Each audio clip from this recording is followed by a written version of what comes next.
Hello बच्चों, let's read the statement. Statement says reproductive isolation on the basis of different habitats is called ecological isolation. So ये जो statement है इसमें बोला गया है कि जो reproductive isolation होता है different habitat के basis पे उसे ecological isolation कहते हैं। हमें ये बताना है कि ये statement सही है या गलत, true और false. Key concept.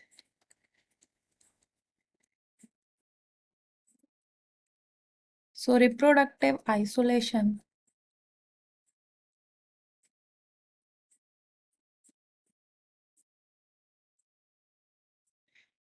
ये जो मैकेनिज्म है ये प्रिवेंट करता है related group of living organism को इंटरब्रीड करने से।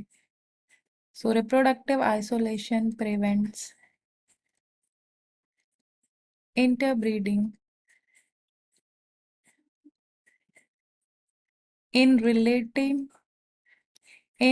Related groups of living organism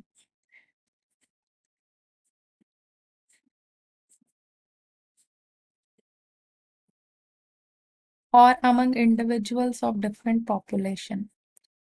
and यहाँ पे जो बोला गया है कि जो on the basis of different habitats उसे इकोलॉजिकल आइसोलेशन कहते हैं।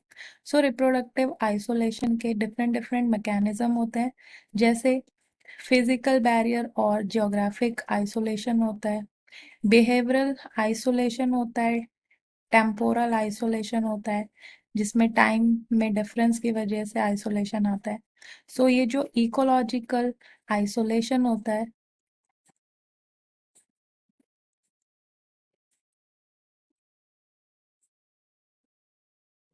ये होता है due to difference in habitats. So ये हैबिटेट में डिफरेंस की वजह से होता है। So due to difference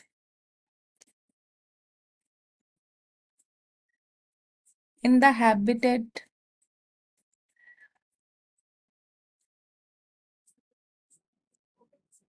of different population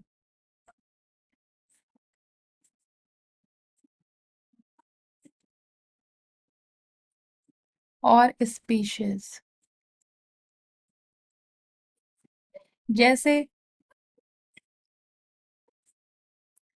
जैसे एग्जाम्पल जो फिशेज होती हैं, एंड ये जो फिशेज होती हैं जो इंटरटाइडल जोन में रहती हैं,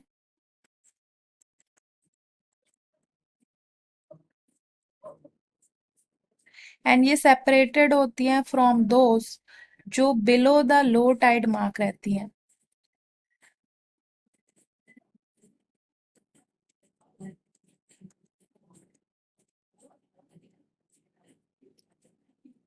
इनके जो हैबिटेट्स हैं उनमें डिफरेंस आ जाता है, इसकी वजह से ये दोनों कभी आपस में इंटरब्रीडिंग नहीं कर पाती हैं।